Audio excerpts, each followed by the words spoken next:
6 দফা দাবিতে দেশের বিভিন্ন স্থানে সড়ক ও ট্রেন অবরোধ করেছেন পলিটেকনিক ইনস্টিটিউটের শিক্ষার্থীরা।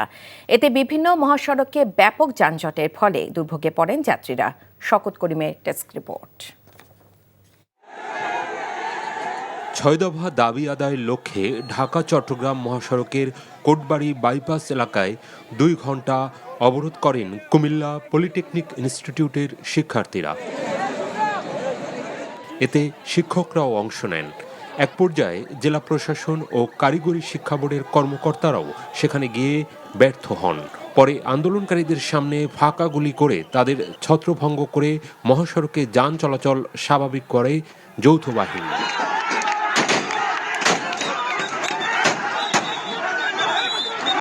খুলনা রেল স্টেশন থেকে ছেড়ে আসা রূপসা এক্সপ্রেস ট্রেন নগরীর বৈকালী এলাকায় আটকে দেয় পলিটেকনিক ইনস্টিটিউটের শিক্ষার্থীরা। পুলিশের আশ্বাসে 1 ঘণ্টা পর অবরোধ প্রত্যাহার করলে ট্রেন চলাচল স্বাভাবিক হয়। সড়ক অবরোধের পাশাপাশি রাজশাহী নগরীর ভদ্রা মোড়ে রেলপথ অবরোধ করে বিক্ষোভ করেন আন্দোলনকারীরা। দাবি আদায় না হওয়া পর্যন্ত কর্মসূচি চালিয়ে যাওয়ার ঘোষণা দেন তারা। কুষ্টিয়াতেও বিক্ষোভ করেন শিক্ষার্থীরা।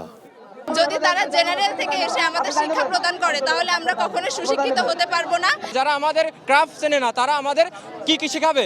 তারা আমাদের আবার জুনিয়র ইন্সট্রাক্টর পদে আবেদন করার জন্য আবেদন করছে হাইকোর্টে। সেই হাইকোর্ট আবার এটা মেনে নিয়েছে। এই দাবি আমরা যতক্ষণ না আদায় করতে পারছি ততক্ষণ আমরা রাজপথ ছাড়ছি না। এই মজমপুর ব্লক আউট থাকছে ততক্ষণ। এদিকে সিরাজগঞ্জে পলিটেকনিক ইনস্টিটিউটের শিক্ষার্থীরা শহরের রেলগেট এলাকায় 2 ঘণ্টা সড়ক অবরোধ করে বিক্ষোভ কর্মসূচি পালন করেন।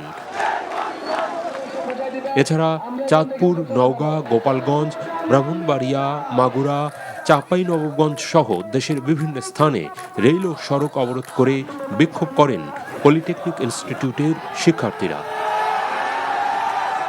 শওকত করিম, এনটিভি নিউজ ডেস্ক। বান্ডেল থাকলে প্রতি সেনমানিতে টাকা বাঁচবে। বিকাশ সেনমানি বান্ডেল কিনে জিতুন প্রতি লেনদেনে।